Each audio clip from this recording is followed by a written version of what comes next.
Les secrets de la destinée.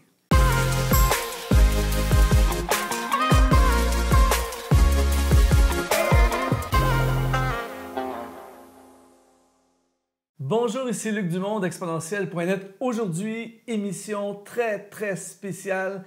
Reste jusqu'à la fin parce que tu vas être ultra béni. Deux cadeaux que nous avons aujourd'hui. Premier cadeau, je veux t'offrir, si tu es une femme, je veux t'offrir le e-book de Stéphanie Rieder qui s'appelle « Deviens la femme que tu admires ». Si tu es une femme ou si tu n'es pas une femme, tu peux l'offrir à une femme. Va dans le lien qui apparaît dans la description de cette vidéo et tu peux télécharger gratuitement ce magnifique livre inspirant pour les femmes. Et le deuxième cadeau aujourd'hui, et non le moindre, notre invitée, nulle autre que Annabelle Sourdril, la célèbre animatrice de l'émission Paroles de femmes. Merci beaucoup, Annabelle, d'être avec nous. C'est vraiment une joie de t'avoir. Bienvenue chez les studios exponentiels. Merci à toi. Je ne sais pas si je suis un cadeau pour tout le monde. On va voir si c'est la fin. Je confirme que tu es un cadeau pour le royaume de Dieu. On est vraiment bénis de t'avoir. C'est un honneur. Aujourd'hui, on veut parler d'un sujet. En fait, Exponentiel, notre mission, c'est d'aider le plus de gens possible à découvrir et entrer dans leur destinée.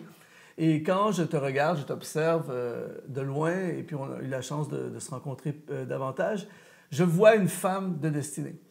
Et c'est pour ça aujourd'hui que je me disais que tu es très bien placée pour répondre à quelques-unes de nos questions. Et la première question que j'aimerais te poser aujourd'hui, c'est quoi la destinée pour toi?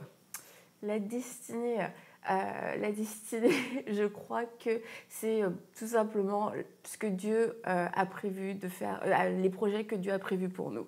Et c'est sûr qu'on pense à plein de choses quand on pense à destinée, des choses très glamour, des choses très waouh, mais c'est tout simplement les projets que Dieu a prévus pour nous.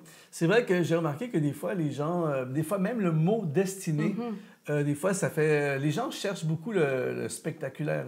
Moi, une des choses que j'ai remarqué, je ne sais pas si c'est comme ça pour toi, mais Dieu est simple. Et donc, la question que je te poserai maintenant, c'est comment on fait pour trouver notre destinée? Est-ce que c'est quelque chose qui arrive tout d'un coup ou c'est un processus? Et comment ça a été pour toi? Je pense que les deux peuvent arriver. Il y a des gens, ils ont une révélation, une vision, ils savent depuis qu'ils sont jeunes, c'est exactement ce à quoi je suis appelée.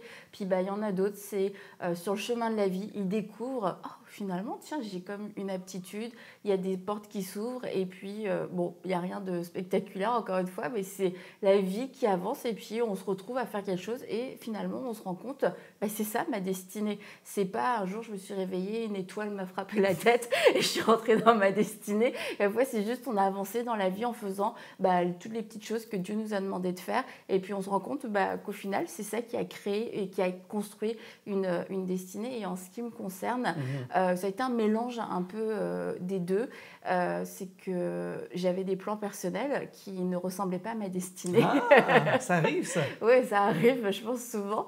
Et qu'en fait, sur le chemin, Dieu a affiner, à préciser ce qu'il attendait de moi. Et puis là aussi, utiliser, il faut quand même le dire, d'autres personnes de mon entourage pour un peu me pousser. Parce que quelquefois, quand on est un peu plus peureux dans la vie, parce que c'est sûr, encore une fois, on parle de destinée, c'est comme « waouh, c'est super la destinée », mais la destinée peut faire peur, les projets de Dieu peuvent faire peur. Et en ce qui me concerne, j'avais besoin qu'on me pousse un peu pour y entrer. Mais tu dis que ça a été un processus qui est arrivé en cours de route pour toi. Mais disons qu'il y a quelqu'un qui nous regarde, qui est là, qui nous regarde, qui a vu le titre de cette émission, qui s'est dit « ça, c'est pour moi » et qui n'a aucune idée de qu'est-ce que Dieu veut, n'a aucune idée de sa destinée. Quoique peut-être que la personne est en plein dedans, mais elle ne se réalise pas. La question, c'est est-ce qu'on peut être intentionnel dans notre recherche de la destinée et si oui, comment?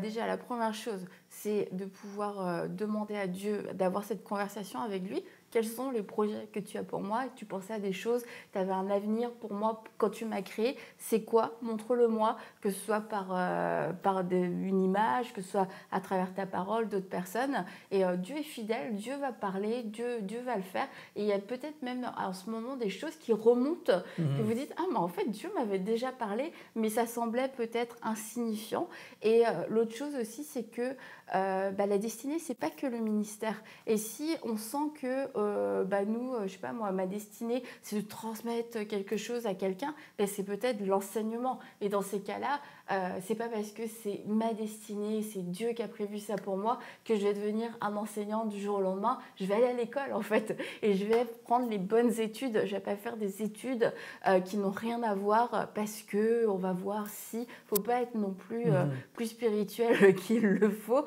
dans ces moments-là. Et si on sait ce à quoi Dieu nous appelle et qu'on a besoin, là, pour le cas de faire des études, faites ces études-là, obtenez vos diplômes, rentrez dans la vie professionnelle et faites-le en ayant conscience que c'est ça que Dieu vous appelle à faire. Je trouve ça intéressant ce que tu dis, Annabelle, parce que j'essaie de l'enseigner aussi de mon côté. C'est que on a l'impression, malheureusement ou heureusement, tout dépendant du contexte, mais dans l'Église, parfois, on valorise certaines choses, puis on met pas mépris, je ne dirais pas mépriser, mais on met de côté certaines choses. Et alors, on va dire la destinée, c'est un grand serviteur de Dieu qui a fait des grands exploits, et c'est la destinée. Toi, par exemple, on te regarde, tu es animatrice d'une émission sur MCI qui s'appelle Parole de femmes. On te voit partout. Donc, la femme qui n'est pas nécessairement appelée à être personnage public peut regarder ça, elle peut dire, moi, je n'ai pas de destinée, je ne suis pas une grande animatrice, tout ça, célébrité, tout ça. Qu'est-ce que tu réponds aux gens qui peuvent avoir cette pensée en ce qui a trait à la destinée? Si on était tous des animatrices de Parole de femmes, le monde irait mal, le monde irait très mal. Si tout le monde était dans le ministère, le monde irait mal aussi. Et on voit à travers, si on prend la parole de Dieu, que Dieu a suscité toutes sortes de personnes dans différentes sphères de la société. Et il n'y avait pas de favoritisme, il n'y a pas des gens que Dieu préférait. On a tous un but, Dieu nous a tous créés avec un but qui répond à un besoin, qui répond à une solution dans notre génération, dans la société dans laquelle on vit. Et c'est clair qu'on doit se détacher, que ma destinée est forcément rattachée au ministère ou à un micro, parce qu'en fait, on va être malheureux toute sa vie si ce n'était pas ce à quoi Dieu nous appelait. C'est excellent, c'est excellent. Justement, on parlait avant l'enregistrement de cette émission, c'est très drôle, tu as devant toi deux personnes qui... naturellement, ne serait pas devant une caméra. Et je pensais que j'étais le seul, mais j'ai découvert qu'Annabelle, c'est la même chose. Et tu as dit tout à l'heure que tu avais tes plans, et puis tout à coup, Dieu est arrivé, puis il a changé les plans avec ses plans. Et ma question, c'est quel est le prix de la destinée? L'obéissance.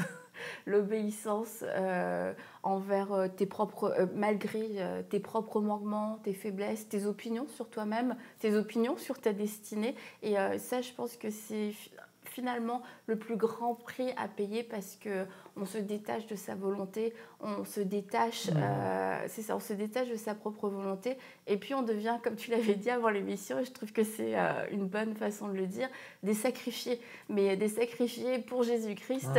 Et on sait qu'il a le meilleur pour nous, mais c'est vrai que souvent ça va nous étirer, et ça va nous obliger à sortir de notre zone de confort, et c'est encore une fois la destinée, on pense, c'est waouh, le mot destinée, ça donne des frissons, mais la destinée est rattachée à l'obéissance, et l'obéissance est rattachée à des temps de souffrance, des temps de brisement, des temps où on se demande mais qu'est-ce qui va se passer, où on se jette dans le vide, et c'est ultra inconfortable. Peut-on manquer notre destinée? Totalement. Parce que puisque la destinée est reliée à l'obéissance, si on est dans la désobéissance, on va passer à côté de notre destinée. Peut-être qu'on accomplira beaucoup de choses, on accomplira nos projets personnels, les projets des autres, on accomplira un tas de choses, mais on passera à côté de notre destinée. Peut-on revenir dans notre destinée si on s'est égaré de notre destinée? Toujours, oui, toujours. Qu'est-ce que tu dis à quelqu'un qui nous regarde en ce moment, qui se sent égaré, a fait des mauvais choix de vie et se sent complètement loin de la destinée? Si tu avais, chaque personne qui nous regarde et pouvait s'asseoir avec Annabelle Sourdril pendant 30 secondes et tu avais 2-3 phrases à leur dire pour qu'ils peuvent changer leur vie par rapport à la destinée.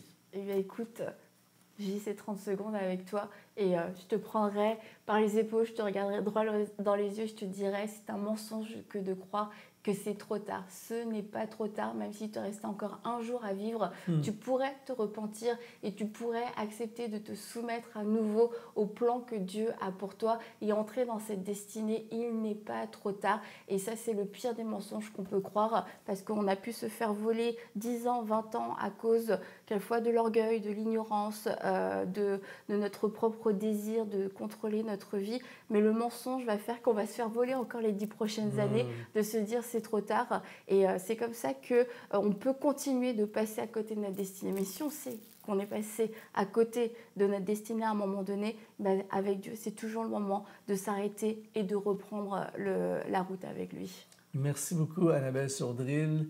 Merci d'avoir accepté l'appel de la destinée et ta contribution dans le royaume. C'est absolument fantastique. Vous pouvez suivre Annabelle en allant sur les émissions de EMCI TV, Paroles de femmes, vous allez être inspiré. Vous pouvez également la suivre sur Instagram, sur Annabelle Sourdril. Vous pouvez la trouver sur Instagram, la suivre. Et j'encourage également à télécharger le livre, le e-book de Stéphanie Rieder, « Deviens la femme que tu admires ». Je suis sûr que tu as aimé cette émission. Mets un like et abonne-toi à la chaîne YouTube Annabelle Sourdril. S'il te plaît, reviens nous visiter. On veut t'avoir pour d'autres émissions. D'accord, Luc Dumont. Et je vais te dire quelque chose. Sois exponentialisé. Ah, merci. Et toi aussi, merci d'avoir été là. À la prochaine.